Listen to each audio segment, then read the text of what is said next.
Selanjutnya kita masuk ke 133 masalah bergurau. Ya. Haditsnya 264, Imam Bukhari berkata rahimahullah, Musaddad mengabarkan kepada kami, ia berkata, Ismail mengabarkan kepada kami, ia berkata, Ayyub mengabarkan kepada kami dari Abu Kilabah, an Anas bin Malik, qal, atan Nabi sallallahu alaihi wasallam ala ba'di nisaihi wa ma'ahunna Ummu Sulaim, faqal, ya Anjasha, ruwaidan sawqaka bil qawarir. رويدا سوقك بالقوارير قال أبو كلابة فتكلم النبي صلى الله عليه وسلم بكلمة لو تكلم بها بعضكم لعبتموها عليه قوله سوقك بالقوارير. Dari Anas radhiyallahu anhu, dari Anas bin Malik, ia berkata, Nabi SAW pernah menemui beberapa istrinya, di mana Ummu Sulaim atau ibu Anas, ibunya perawi hadis ini, saat itu bersama mereka. Beliau lalu bersabda, wahai Anjasha, perlahankanlah karena giliranmu adalah giringan ya, maaf. Wahai Anjasha, perlahanlah karena giringanmu adalah wanita-wanita bagaikan gelas-gelas kaca. Abu Kilabah berkata, maka Nabi SAW berbicara dengan satu ucapan yang kalau sekiranya kalian yang mengucapkannya, niscaya kalian akan mencercanya. Ucapan beliau adalah, giringanmu adalah wanita-wanita bagikan gelas-gelas kaca. Hadis ini ada beberapa kandungan, nanti akan kita syarah atau jelaskan lebih jauh insyaAllah. Yang pertama, anjuran agar berlemah lembut kepada wanita. Kemudian yang kedua, dibolehkan bersafar dengan wanita. Yang ketiga, perintah agar menjauhkan wanita dari laki-laki dan juga mendengar perkataan mereka, kecuali dalam rangka mendengar nasihat dari kaum laki-laki dan semisalnya. Dan yang keempat, dibolehkan berdendam. Ya. Saya rincikan dulu hadis ini. Anas bin Malik radhiyallahu anhu, potongan pertama hadis. Anas bin Malik seorang sahabat Nabi yang mulia, bekerja menjadi pembantu Nabi selama 10 tahun. Anas bin Malik, ayahnya meninggal dalam keadaan kafir. Ibunya Anas berjulukan Ummu Sulaim. Ummu Sulaim adalah seorang mukminah yang sangat luar biasa imannya dan sangat dekat dengan keluarga Nabi SAW. Jadi waktu pertama Nabi SAW tiba di Madinah, dia ajak suaminya masuk Islam lah. Tapi ternyata suaminya nggak mau, tersinggung, keluar dari rumahnya. Subhanallah, begitu dia keluar dari rumahnya, dia bertemu dengan beberapa musuhnya, berantem, main pedang, saling menyerang dengan pedang, meninggal si Malik ini dalam keadaan kafir. Menjadi jandalah Ummu Sulaim. Ternyata sahabat dekatnya Malik melamar Ummu Sulaim, namanya Abu Talha. Nah, Abu Talha masih dalam keadaan kafir. Maka Ummu Sulaim pada saat selesai iddahnya, waktu dilamar oleh Abu Talha, dia mengatakan, sesungguhnya saya tidak mungkin, atau orang sepertimu hai Abu Talha tidak akan ditolak. Orangnya gagah, orangnya baik, orangnya kaya, tapi kafir. Cuman kamu adalah orang kafir dan saya adalah muslimah. Tidak layak untuk saya menikah denganmu. Maka kata Abu Talha, apa syaratnya supaya saya bisa menikah denganmu? Kalau kau masuk Islam. Dia bilang, baik, saya akan masuk Islam. Maka Ummu Sulaim mengatakan, kalau kau masuk Islam, aku akan jadikan masuk Islam itu sebagai mahar. Dan di sini keluar hukum bolehnya mahar seorang wanita, Islamnya calon pasangannya. Karena dia mengatakan, masuk Islam adalah maharku. Dan Nabi SAW tidak salahkan itu. Maka Abu Talha masuk Islam dan menikahlah dengan Ummu Sulaim. Anaknya namanya Anas bin Malik ini, dari suami pertama. Waktu masih kecil 9 tahun awal Nabi SAW hijrah di Madinah, oleh Ummu Sulaim dibawa. Langsung ke Nabi SAW mengatakan, ya Rasulullah, jadikan anak ini sebagai pembantumu. Silakan didik dia dengan cara apa saja. Yang penting dia tugasnya berkhidmat kepada anda. Maka jadilah Anas bin Malik radhiyallahu anhu seorang perawi hadis yang luar biasa, ya. Sangat luas ilmunya. Dan dia bekerja menjadi pembantu Nabi SAW selama 10 tahun. Dari 9 tahun sampai 19 tahun. Sampai Nabi SAW meninggal. Dan beliau diberikan umur yang panjang dan diberkahi oleh Allah Subhanahu Wa Taala. Karena memang Ummu Sulaim pernah berkata, ya Rasulullah, doakanlah Anas. Maka Nabi SAW memegang kepalanya sambil mengatakan, ya Allah, panjangkan umurnya, perbanyak rezekinya dan keturunannya. Maka Anas bin Malik termasuk sahabat yang mencapai umur hampir 100 tahun. Dan memiliki sekian banyak keturunan juga dengan harta. Anas bin Malik ini merawi hadis mengatakan, Nabi SAW pernah menemui beberapa istrinya, di mana Ummu Sulaim, maksudnya ibunya sendiri. Anas menceritakan tentang ibunya saat itu sedang bersama dengan mereka. Ya, jadi di sini ada penjelasan yang dimaksud dengan Nabi SAW menemui beberapa istrinya adalah mereka kumpul untuk ngobrolin sesuatu, gitu kan. Dan pada saat itu kebetulan para ummahatil mukminin lagi ada hajat mau pergi rame-rame ke sebuah tempat, ditemani oleh Ummu Sulaim ini, ya, atau sahabat Nabi yang mulia. Lalu Nabi SAW berkata, wahai Anjasyah. Anjasyah ini nama orang ya. Kalau yang pegang buku di garis bawahi tulis di situ. Itu Anjasyah itu seperti kalau kita supir sekarang. Nama orang ini. Anjasyah seorang supir Nabi. Dia khusus memegang tali kekangan unta istri-istri Nabi gitu. Jadi kalau kemana-mana dia yang pegang gitu kan. Dan Anjasyah ini punya suara yang sangat bagus. Sangat bagus. Jadi kalau untanya lagi malas bergerak, Anjasyah ini melantunkan syair-syair dengan suara indah. Untanya jadi berdiri. Saking bagusnya suaranya gitu. Nabi bilang, wahai Anjasyah, perlahankanlah atau pelan-pelan dah kau jalankan untamu karena giringanmu, orang-orang yang sedang kamu bawa ini adalah botol-botol kaca. Maksudnya Nabi SAW menggambarkan para istri beliau sebagai botol-botol kaca.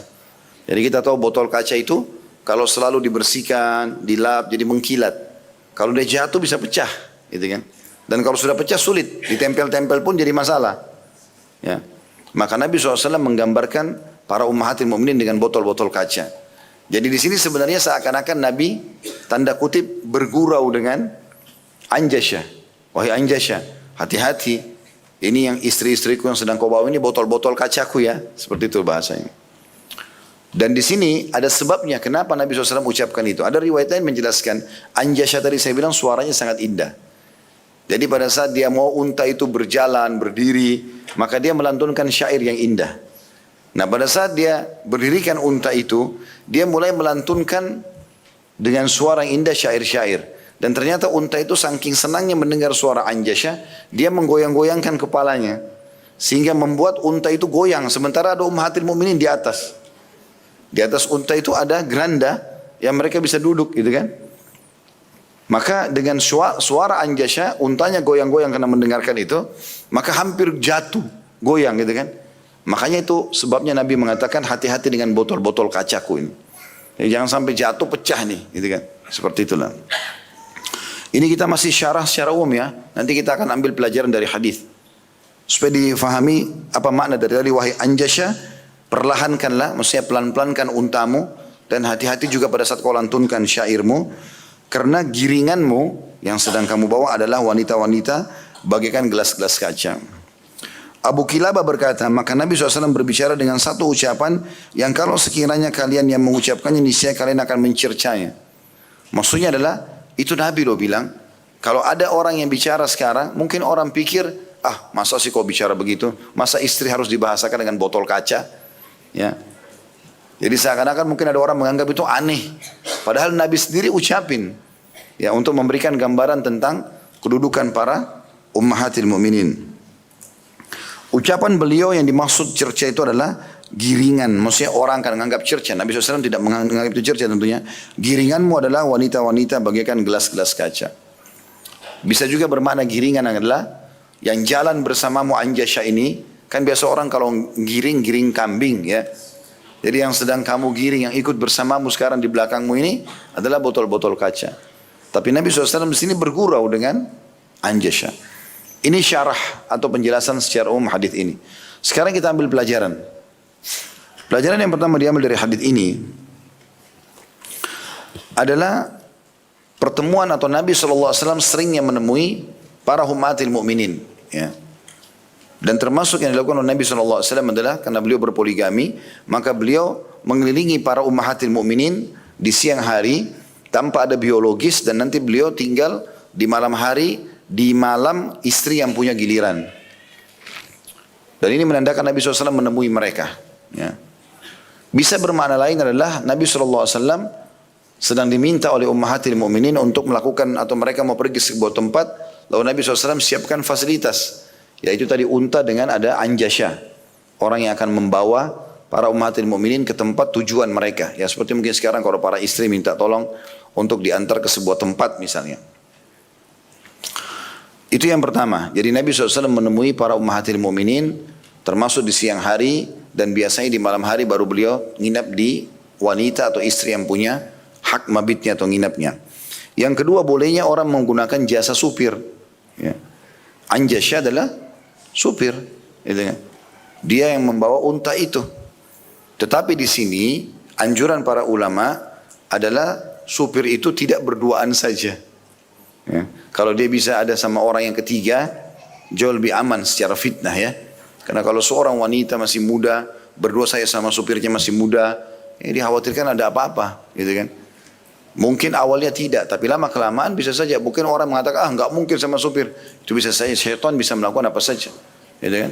Orang tiba-tiba pingsan di mobil, tiba-tiba apa kan bisa saja ada interaksi fisik. Maka ulama menganjurkan agar kalaupun menggunakan jasa supir ini, maka seorang muslimah tidak sendirian. Tidak sendirian, dia berusaha ada orang lain ya. Kecuali dalam keadaan darurat. Darurat itu misal, pernah ada sebuah kasus waktu itu saya ditanyakan di kota Makassar dan akhirnya saya tanyakan fatwanya kepada beberapa masyayikh dan mereka sudah berikan fatwanya. Bagaimana kalau saya seorang muslimah tinggal di sebuah wilayah, nggak ada transportasi kecuali motor saja, kayak beberapa pedalaman kita. Dan jauh, antara pasar sama kampung itu jauh sekali.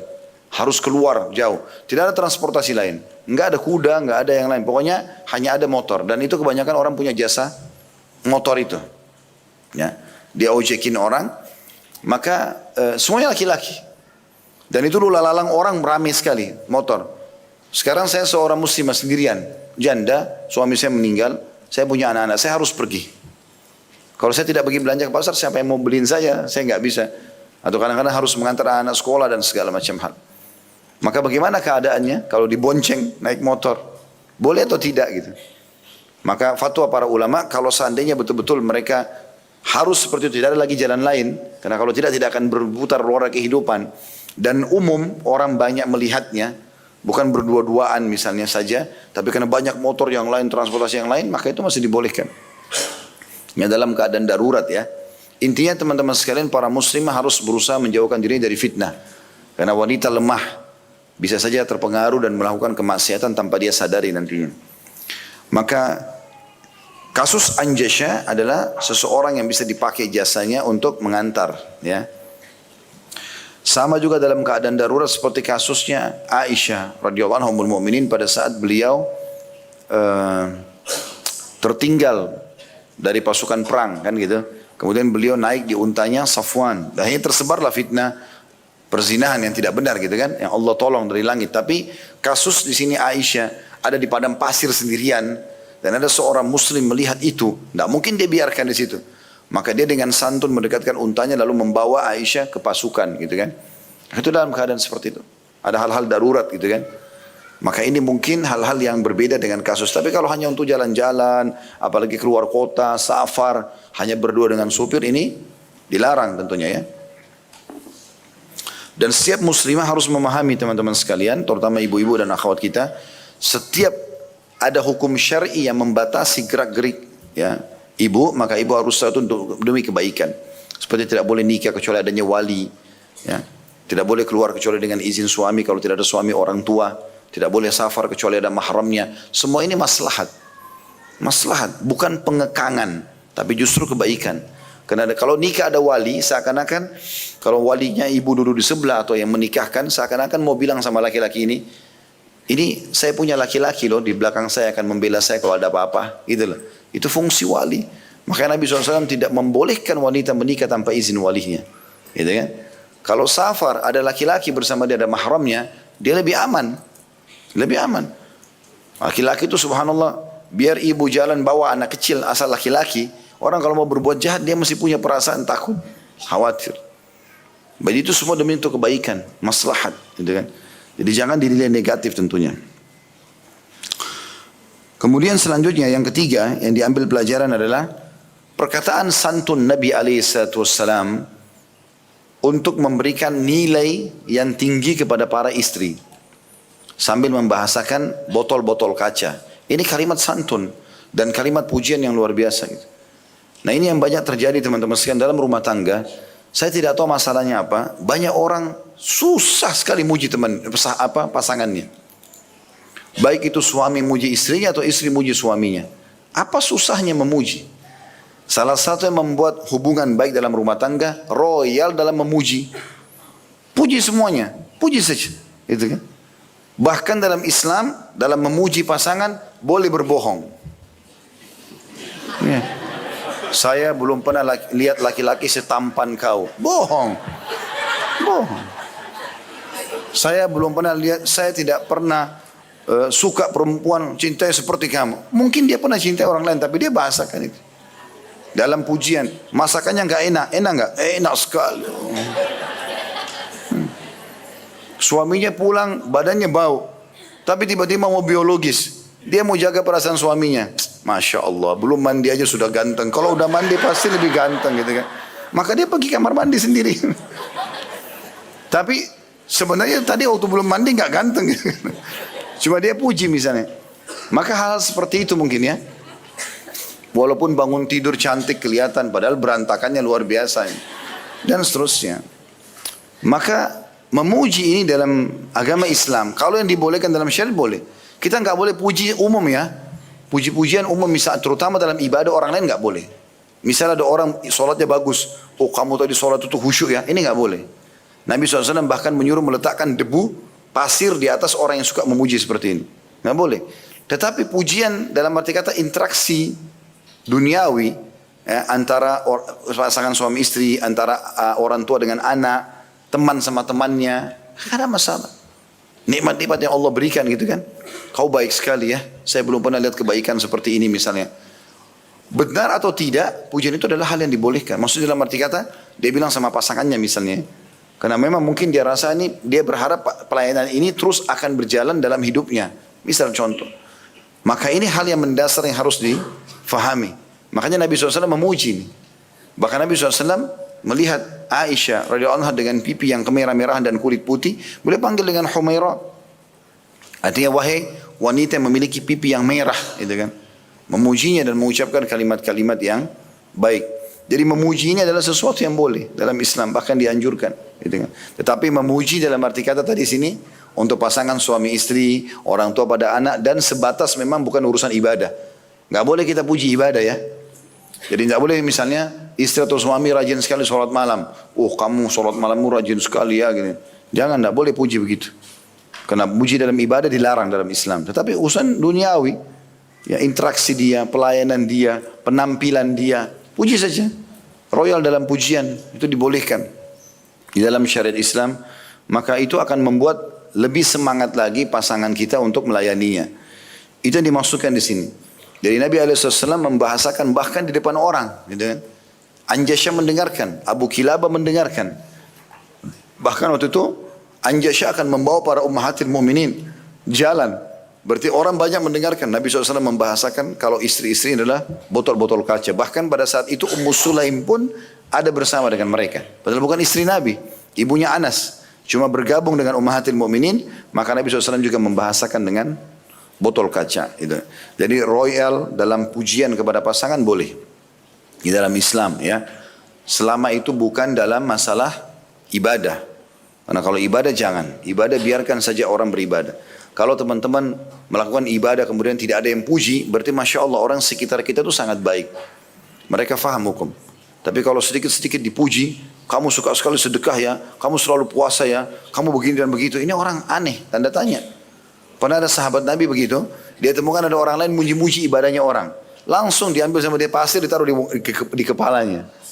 Lalu kata sahabat Nabi yang lain, kenapa kau lakukan? Dia bilang, saya dengarkan Nabi SAW bersabda, kalau kalian mendengarkan seseorang memuji orang lain, dalam arti kata sini masalah ibadahnya, maka taburilah pasir di atas kepalanya.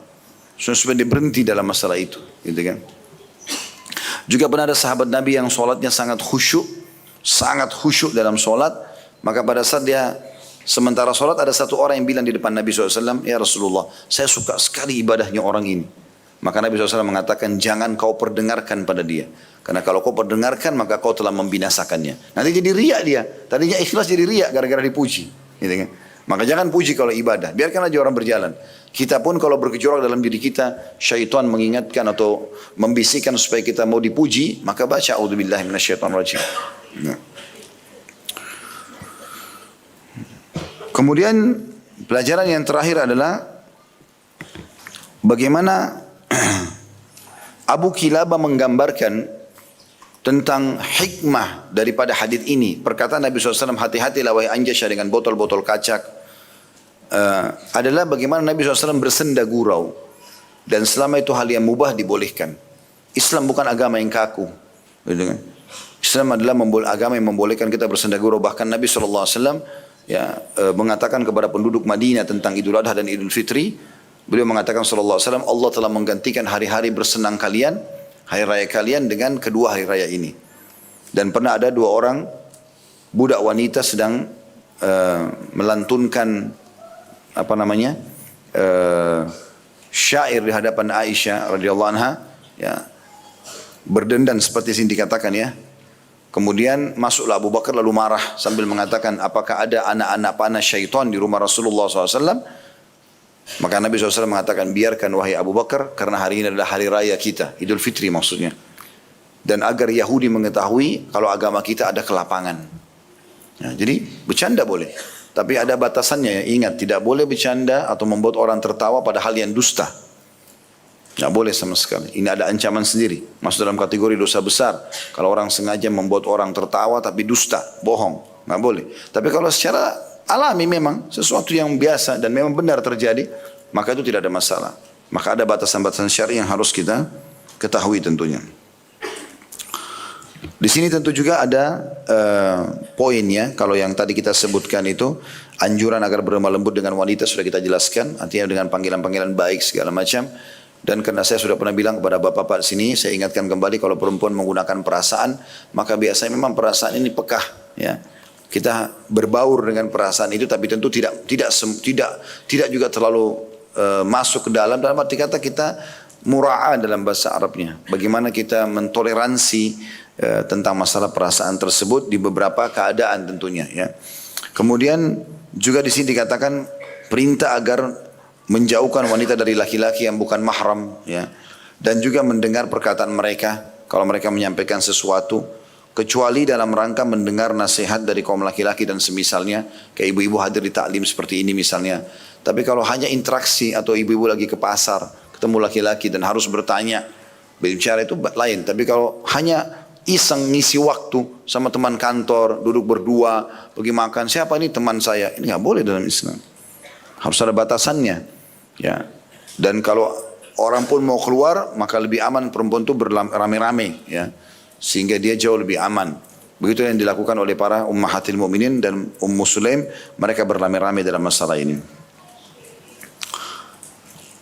Hadis selanjutnya masih bab yang sama tentunya, 265. Imam Bukhari berkata rahimahullah, Abdullah bin Saleh mengabarkan kepada kami, ia berkata, Al-Laits mengabarkan kepadaku, ia berkata, Ibnu Ajlan mengabarkan kepadaku dari ayahnya atau dari Sa'id an Abu Hurairah radhiyallahu anhu qalu ya Rasulullah innaka tuda'ibuna qala inni la aqulu illa haqqa. Abu Hurairah berkata radhiyallahu anhu, para sahabat berkata, wahai Rasulullah, engkau atau anda mengajak kami bergurau. Beliau sallallahu alaihi wasallam menjawab, aku tidak mengucapkan melainkan kebenaran. Kandungan hadis ini yang pertama, Nabi SAW bercanda dengan para sahabatnya. Dan ini benar. Nabi SAW bercanda di beberapa keadaan, ya. Kemudian yang kedua, penjagaan terhadap Nabi SAW dari ketergelinciran dalam perkataan dan perbuatan. Dalam arti kata, boleh bercanda tapi pada batas-batas yang boleh, yang dibolehkan. Bercandanya dalam pujian tadi, ya. Bercanda dalam bermain, ya, hal-hal yang mubah, maka itu dibolehkan dalam agama Islam. Hadis ini memberikan pelajaran kepada kita. Yang pertama adalah bagaimana ada statement dari para sahabat kalau Nabi SAW bercanda dengan mereka, ya, bercanda dengan mereka, ya. Dan Nabi SAW memiliki banyak contoh-contoh dalam masalah ini. Beliau pernah menemukan ada satu anak kecil suka bermain dengan burung kalau tidak salah, ya. Kemudian matilah burungnya anak itu. Ini anaknya sahabat. Maka Nabi SAW ingin menghiburnya sambil mengatakan, wahai anak kecil, mana burungmu yang bernama ini, gitu. Jadi Nabi SAW sambil tersenyum, gitu kan. Kemudian Nabi SAW juga pernah berkata kepada para sahabat, ada pohon yang diibaratkan seperti orang beriman. Dan dia kalau dikena angin, daun-daunnya atau pelapanya tidak akan tergoyang, ya, atau sedikit sekali tergoyangnya. Maka Abdullah bin Umar berkata, Mas, saya sangat tahu jawabannya, yaitu pohon kurma. Tapi karena menghormati orang-orang yang lebih tua, maka saya membiarkan mereka untuk menjawabnya. Jadi Nabi SAW masuk dengan mereka, tetapi hal-hal yang benar saja. Tidak pernah bercanda pada hal-hal yang dikarang-karang yang membuat akhirnya terjadi kemaksiatan kepada Allah Subhanahu wa taala. Begitu juga dengan hadis setelahnya 266. Imam Bukhari berkata, Sadaqa mengabarkan kepada kami, ia berkata, Mu'tamir mengabarkan kepada kami dari Habib bin Muhammad an Bakr bin Abdullah qala kana ashabun Nabi sallallahu alaihi wasallam yatabadahun bitikhi atau bibitikh. Ya, saya ulangi, kana ashabun Nabi sallallahu alaihi wasallam yatabadahuna bil bitikh fa idza kanatil haqa'iqu kanu humur rijal. Dari Bakar bin Abdullah ia berkata, para sahabat Nabi SAW saling melempar semangka. Namun apabila masalah yang dihadapi adalah perkara penting, maka mereka para lelaki yang sejati. Kandungan hadis para sahabat Nabi alaihissalam, ya, para sahabat Nabi ridwanullah alaihim saling bersendagurau hingga mereka saling melempar dengan benda yang lunak. Namun apabila mereka dihadapkan pada masalah penting, maka mereka adalah lelaki sejati atau pemegang utusan atau pemegang urusan, ya. Yang dimaksud di sini dari hadis saling melempar semangka bisa bermakna mereka kalau mau memberi semangka sambil bercanda sama temannya, dilemparkan semangka itu yang utuh, tapi jaraknya dekat sehingga temannya bisa menangkapnya, ya, untuk menunjukkan bentuk kasih sayang kepada temannya, bukan untuk menghinanya, gitu kan. Dan bukan berarti semangkanya yang sudah cair lalu dilempar ke wajah atau apa, bukan itu yang dimaksud.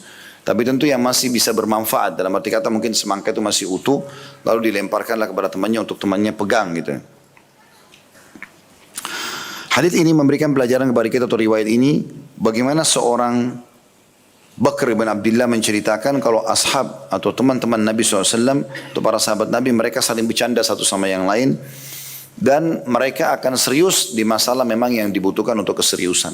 Jadi tidak selamanya harus serius dalam Islam. Tapi ada saatnya dia humoris, bercanda, ya. Sebagaimana Salman Al-Farisi adalah seorang sahabat yang terkenal dengan orang yang humoris, suka membuat para sahabat-sahabat Nabi yang lain tertawa, tapi dengan sesuatu yang benar, ya. Kisah-kisah yang benar. Mungkin mengenang masa lalu pada saat dia masih menyembah api sebelumnya. Lalu kemudian beliau menyampaikan sehingga para sahabat akhirnya ada yang tertawa melihat tentang kisah itu, ya. Oh, ternyata mereka dulu sangat bodoh, tidak faham, minta-minta pada api, padahal api itu mereka sendiri yang nyalakan dan bisa dipadamkan setiap saat juga oleh mereka, gitu. Hadis selanjutnya 267 masih bahasan yang sama. Imam Bukhari berkata rahimahullah, Bishr bin Muhammad mengabarkan kepada kami, ia berkata, Abdullah mengabarkan kepada kami, ia berkata, Umar bin Sa'id bin Abi Husain mengabarkan kepada kami, An ibnu Abi Mulaikah qal mazahat Aisyatu inda Rasulillah sallallahu alaihi wasallam faqalat ummahu atau qalat ummaha, ya Rasulullah, ba'du du'abati hadzal hayy min Kinana. Qala Nabi sallallahu alaihi wasallam, bal ba'du mazhina hadzal hayy. Dari Ibnu Abi Mulaika, ia berkata, Aisyah radhiyallahu anha bergurau di dekat Rasulullah SAW. Maka ibunya berkata, wahai Rasulullah, sebagian guruan di perkampungan ini dari Kinana. Maka Nabi SAW bersabda, bahkan ini termasuk sebagian guruan kami adalah perkampungan ini. Hadits ini mirip dengan tadi sebelumnya. Kalau ibunya Aisyah radhiyallahu anhunna ajma'in pernah main ke rumah Aisyah, kemudian melihat Aisyah sedang bercanda dengan Nabi alaihissalam, maka agar menjaga perasaan anak mantunya, dia pun menyampaikan kepada Nabi SAW, ya Rasulullah, ini yang Aisyah ucapkan senda gurau, biasa memang dinukil dari suku Kinana. Artinya memang kebiasaan suku kami dulu pernah begitu. Supaya Nabi SAW tidak tersinggung. Nabi SAW malah tersenyum dan mengatakan, tapi ini bercandaan kami malah. Dan ini bagian daripada perkampungan kami umat Islam. Jadi tidak ada masalah. Selama itu bukan bohong, bukan menyakiti orang lain, selama itu mubah maka dibolehkan untuk bercanda. Hadis yang selanjutnya juga mirip dengan itu, 268, Imam Bukhari berkata, Muhammad bin As-Sabbah ya, mengabarkan kepada kami Khalid, yakni Ibnu Abdullah mengabarkan kepada kami dari Humaid At-Tawil ya, At-Tawil ya. Anas bin Malik qala ja'a rajulun ila Nabi SAW yastahmiluhu faqala ana hamiluka ala waladi naqah qala ya Rasulullah wa ma asna'u bi waladi naqah faqala Rasulullah SAW wa hal talidul ibilu illa an-nuq. Dari Anas bin Malik radhiyallahu anhu, ini contoh salah satu bercandanya Nabi ya kepada para sahabat atau sendaguro yang mubah. Dari Anas bin Malik ia berkata, seseorang mendatangi Nabi SAW meminta agar beliau membawanya, maksudnya mengikutkan dia ke tunggangan karena dia tidak punya transportasi orang ini. Lalu beliau SAW bersabda, aku membawamu di atas anak unta. Anak unta yang difahami oleh orang ini adalah kecil, gitu kan? Maka ia berkata, wahai Rasulullah, apa yang aku perbuat terhadap anak unta? Maksudnya aku tubuhku besar, anak unta kecil, bagaimana dia bisa memikulku? Maka Rasulullah SAW bersabda, tidakkah unta hanya melahirkan anak unta? Nah. Kandungan hadisnya boleh bergurau dan bercanda. Dan Nabi SAW ada kalanya bercanda sesuai dengan keadaan orang yang beliau ajak bicara. Sebagaimana ditunjukkan dalam hadis di atas. Jadi hadis ini maksudnya contoh sendaguronya Nabi. Waktu sahabat ini datang kelihatannya dia serius. Maka dia mengatakan, ya Rasulullah tolong bantu saya butuh tunggangan gini. Nabi SAW sambil senyum mengatakan kepada dia, saya akan berikan kau tunggangan tapi anak unta. Bagi dia anak unta nggak mungkin dia naikin gitu kan. Maka dia bilang, apa yang saya bisa buat dengan anak unta ya Rasulullah? Kata Nabi SAW, bukankah unta-unta yang besar tadinya anak unta juga? Gitu. Artinya sambil bercanda saja. Seakan-akan Nabi mau bilang, ya sekarang saya akan kasih kau unta besar, tapi tadinya dia juga anak unta kan dulunya. Gitu. Gak mungkin dia tidak melalui anak unta baru tiba-tiba besar gitu. Tapi Nabi SAW di sini ingin menghibur sahabat ini, gitu kan? Ingin menunjukkan bahwasanya tidak ada keseriusan dalam agama Islam. Tidak setiap saat itu selalu bicara masalah neraka. Tapi ada saatnya bicara surga, ada saatnya bicara masalah hal yang mubah, makanan, minuman. Selama tidak berlebihan insya Allah maka itu dibolehkan. Termasuk yang setelah ini adalah ada bab khusus 134. Ini bicara masalah sendaguro dengan anak ya. Karena ada orang yang sangat kaku dengan anak-anaknya. Sama sekali nggak pernah bercanda. Ya, bahkan ada sahabat Nabi itu punya anak 10 orang Badui. Waktu Nabi SAW lagi di masjid dia datang, lewat Hasan dan Husain, Nabi peluk, Nabi ciumin, Nabi ajak bercanda.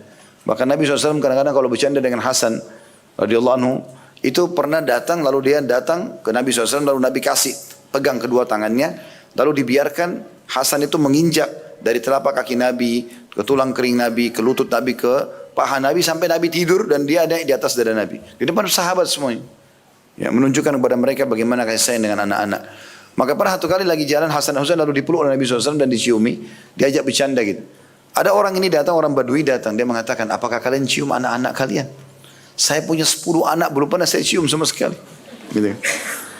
Maka kata Nabi SAW, saya harus buat apa lagi kalau Allah sudah mengangkat kasih sayang dari hatimu. Ya, jadi tidak mungkin terjadi. Anak-anak itu memang ada saatnya fase mereka bercanda. Memang anak-anak di bawah 7 tahun itu selalu mau main. Jadi ibu-ibu terutama karena banyak jaga anak-anak supaya keningnya tidak berkerut, jangan stres 7 tahun, ikut bermain sama mereka.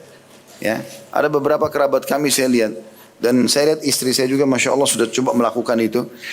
Jadi kalau anak-anak itu memang lagi main ya sudah kita memang harus main sama dia, nggak bisa kita paksa dia ke alam kita. Ya. Pernah istri saya mengatakan kepada anak-anak gitu kan karena masih kecil-kecil, masa bisa nggak diam 1 menit saja? Terus saya sambil bercanda sampai saya mengatakan tidak mungkin dia diam. Mana bisa disuruh dia pada kecil begini? Nggak mungkin, pasti dia akan main. Kita tahan tangannya, tangan kanan, tangan kirinya bergerak. Ya. Ada saja, memang saatnya dia bermain. Tapi nanti ada fase di mana dia kalau sudah mulai pindah, tinggalkan umur 7 tahun, muncul perasaan-perasaan yang berbeda. Itu kan tahap pelajarannya. Mulai ada rasa malu, mulai rasa tidak mau lagi. Kalau pindah ke fase yang ketiga, sudah dari 14 tahun sampai lebih daripada itu, dia sudah nggak mau lagi main-main seperti permainan waktu dia masih kecil. Saya bercanda sama anak saya yang sudah besar. Ingat nak, pernah waktu kecil minta main di sini. Mau main lagi nggak? Nggak mau. Sudah nggak mau dia. Karena bagi dia itu sudah lewat fasenya. Sekarang sudah berbeda. Yang sudah pindah kepada tahap mungkin dia merasa sudah sesuai dengan umurnya. Jadi bergurau dengan anak-anak ini, ya, bahkan sampai mereka sudah dewasa pun adalah bagian daripada syariat. Hadis yang menjelaskan masalah itu adalah di bab 134 bergurau dengan anak kecil. Dan insya Allah kita tutup dengan dua buah hadis ini, baru kita buka pertanyaan. Imam Bukhari berkata di hadis nomor 269, Adam mengabarkan kepada kami, ia berkata, Syu'bah mengabarkan kepada kami, ia berkata, Abu Tiyah mengabarkan kepada kami, ia berkata, Sami'tu Anas bin Malik yaqul, kana Nabi SAW la yukhalituna hatta yaqula li akhin li saghir, ya Aba Umair, ma fa'alan Nughair. Ya, ma fa'alan Nughair. Ya. Aku mendengar Anas bin Malik mengatakan, sungguh Nabi SAW berbaur dengan kami. Hingga beliau berkata kepada saudaraku yang masih kecil, wahai Abu Umair, apa yang dilakukan oleh burung pipitmu? Kandungan hadis yang pertama, dibolehkan memanggil seseorang yang belum memiliki anak dengan kunyah atau nama panggilan. Ya. Dari kunyah ini termasuk bagian yang dibolehkan ya. Seperti kunyah itu seperti menisbatkan diri pada nama anak kelak. Ya. Seperti misalnya kalau seseorang di sini Bapak Ibu punya anak laki-laki, maka kita dipanggil dengan penisbatan nama kepada anak itu. Kayak saya misalnya punya anak namanya Uwais, laki-laki. Anak laki-laki yang pertama, maka saya dipanggil Abu Uwais, gitu kan. Bisa dipanggil seperti itu. Makanya dia disunnahkan karena Nabi SAW dipanggil Abul Qasim. Anak pertama beliau laki-laki namanya Abu Qasim. Kalau enggak ada anak laki-laki, maka bisa dipilih anak pertama perempuan. Tapi kalau sudah ada anak laki-laki, biasanya dipanggil anak laki-laki. Pernah saya jelaskan juga, bahkan Aisyah radhiyallahu anha tidak punya anak, ya, dari Nabi SAW. Tapi beliau ingin kalau punya anak nanti namanya Abdullah. Maka beliau izin kepada Nabi SAW, ya Rasulullah, bisa enggak saya dipanggil Ummu Abdullah, ibunya Abdullah. Padahal belum ada anaknya. Nabi SAW izinkan untuk itu. Nah, di antara contohnya adalah dalam masalah ini. Anas bin Malik tadi yang kita ceritakan itu, yang jadi pembantu Nabi selama 10 tahun, rupanya dia punya adik lebih kecil lagi, masih sangat kecil. Yang tadi saya sebutkan sedikit ceritanya, bahwasanya dia pernah punya burung kecil yang dia jaga, terus burungnya itu mati. Dalam kondisi dia sedih, maka Nabi SAW menghiburnya sambil mengatakan, wahai Abu Umair. Anak kecil ini bukan namanya Abu Umair, masih anak-anak, gitu kan? Bahkan dia masih kecil, belum. Kita bicara jauh kalau sudah menikah dan punya anak, ini masih anak-anak sekali, tapi Nabi sudah panggil dengan kunyah, julukan Abu Umair. Lalu untuk menghiburnya dikatakan, ma fa'alan Nughair, apa yang dilakukan oleh burung pipitmu. Jadi seakan-akan Nabi mau dengar penjelasan dia, nanti baru Nabi SAW hibur. Yang kedua, dibolehkan memanggil anak kecil dengan kunyah atau nama panggilan. Yang ketiga, dibolehkan bercanda dalam hal yang tidak membawa dosa. Ini semua sudah kita jelaskan. Yang keempat, dibolehkan anak kecil bermain dengan burung. Dan wali boleh memberinya peluang melakukan itu. Tapi di sini ada batasan ulama ya. Artinya lebih baik kalau burung itu pun, misalnya burung itu lagi ada di sekitar rumah. Misal kayak orang banyak pelihara merpati ya. Dia bukan diikat, bukan dikekang burung itu. Dibuatin kandang misalnya di belakang rumah atau apa. Dan burung itu sering bolak-balik. Dia kalau mau berikan makan, dia tinggal taruh di tanah, burung itu datang. Jadi dia tetap bebas mau terbang kemana. Ini dibolehkan. Tetapi kalau dikekang dia, ya, apalagi kalau sampai dibebankan pada hal-hal yang tidak bisa dia lakukan, gitu kan? Ada yang selalu dikurung aja terus. Maka ini ada larangan berhubungan dengan masalah itu. Yang kelima, dibolehkan mendengarkan atau mendengar perkataan yang baik tanpa basa-basi. Ya, ini sebagaimana tadi dijelaskan dalam hadis itu ya, maksudnya Nabi SAW menghibur si anak kecil tadi. Yang keenam, isyarat untuk berlemah lembut kepada anak kecil dan penjelasan akan keluhuran akhlak dan kerendahan hati Nabi SAW. Pelajaran dari hadis ini adalah perkataan pertama atau pelajaran pertama adalah berbaurnya Nabi SAW dengan para sahabat termasuk anak kecil. Ini pelajaran pertama dari hadis. Yang kita tambahkan tentunya. Diambil daripada statement Anas bin Malik. Sesungguhnya Nabi SAW berbaur dengan kami. Bisa makna berbaur ini adalah berbaur dengan kami, masyarakat biasa. Atau maknanya berbaur dengan kami adalah berbaur dengan anak-anak kecil. Jadi Nabi SAW termasuk tipologi pemimpin yang sangat disukai oleh orang dewasa dan anak-anak. Sampai beliau SAW kalau pulang dari peperangan, selalu dikerumuni oleh anak-anak kecil. Sampai ada yang melengket atau memegang kaki Nabi dari depan, kaki Nabi kiri kanan, ada yang bergantung pada kedua tangan Nabi, bahkan ada yang naik sampai ke pundak Nabi. Jadi kalau Nabi SAW datang dalam peperangan dipenuhi oleh anak-anak, saking sukanya mereka dengan Nabi alaihissalam. Dan kalau sudah tidak bisa lagi Nabi nampung, Nabi mengatakan kepada para sahabat, bantulah aku untuk menggendong mereka. Maka para sahabat semuanya ramai-ramai menggendong para anak kecil. Dan ini harusnya difahami teman-teman sekalian. Bagi pengurus masjid, jangan mudah emosional dengan anak-anak yang bermain misalnya di masjid. Apalagi di umur-umurnya itu ya. Tentu bagi orang tua kita harapkan juga bisa pengertian. Mereka harus bisa menenangkan anaknya segala macam gitu kan. Tetapi alangkah baiknya, ini saran saya saja. Kalau bisa di masjid itu memang, karena ada orang tua juga tidak sering bawa anak, nggak mungkin kita larang. Mungkin mereka masih belum saatnya untuk sholat misalnya ya. Kalau saran saya sih memang, di bawah 3 tahun jangan dibawa ke sholat biasanya. Karena kalau 3 tahun ke bawah ini biasanya memang masih sangat polos sekali ya. Masih belum bisa dikasih instruksi apa-apa gitu. Kalau 3 tahun ke atas mungkin. Saya pernah bawa anak saya masih 2 tahun lebih ke masjid. Istri saya bilang waktu itu, beberapa tahun yang lalu, waktu dia masih kecil anak ini. Saya bilang, kenapa nggak dibawa coba ke masjid? Saya berpikir ya boleh juga sih saya bawa. Sementara sholat dia jalan di saf, kacamata orang diambil ini segala macam. Naik di atas mimbar, hampir jatuh. Kan itu. Tadinya mau dibiarkan di depan, tapi ternyata lagi sementara pas bangun dari sujud, berdiri dia jalan. Kita nggak mungkin kejar dia gitu kan. Jadi terjadi hal seperti itu. Tapi setelah 3 tahun ke atas mungkin masih sudah bisa kita bantu ya, bisa dinasihati. Itu pun kadang-kadang masih bercanda kalau ada teman-teman yang sebaya mengajak itu. Tapi jelas teman-teman sekalian, di masjid itu kalau saran saya kalau ada sudut sendiri yang dikhususkan buat saf anak-anak di belakang, tapi mungkin agak berbeda sedikit nuansanya sama nuansa orang dewasa, mirip dengan tempat main sebenarnya, tapi tempat sholat ya. Mungkin ada mukennah anak kecil, ada sejadah anak kecil. Jadi mereka tuh kalau dibawa sama orang tuanya disuruh ke situ. Dan ada pengurus masjid yang menemani mereka, sholat bersama mereka di situ. Itu mungkin jauh lebih menghidupkan suasana daripada dibiarkan sholat sebelah orang tuanya lalu nanti mengganggu saf kapan dia pergi bermain-main segala macam gitu kan. Atau mungkin dibiarkan dia di ruangan masjid seperti ini tapi dia agak di luar, di bagian teras dibuatin seperti kotak sendiri, mereka dikumpulkan dan sholat di situ. Dan yang menjaganya ikut sholat berjamaah nggak ada masalah, gitu kan? Ikut sama imam, mungkin ada mikrofon yang terdengar. Ini contoh saja. Sehingga masjid itu bukan menjadi tempat momok tanda kutip yang menakutkan bagi anak-anak. Ya, kita sayangkan gereja kadang-kadang bahkan diberikan permen-permen, bahkan diajak menyanyi-menyanyi gitu kan. Kalau di masjid malah dimarahin. Ya, jadi kesannya kalau di masjid itu tempat yang tidak enak. Gitu. Padahal sebenarnya masjid itu tempat yang nyaman bagi mereka. Tinggal bagaimana kita mengemasnya saja supaya menjadi tempat yang baik buat anak-anak. Kemudian itu pelajaran yang pertama, artinya Nabi SAW berbaur dengan anak-anak itu. Kemudian yang kedua, bercandanya Nabi SAW dengan anak-anak juga.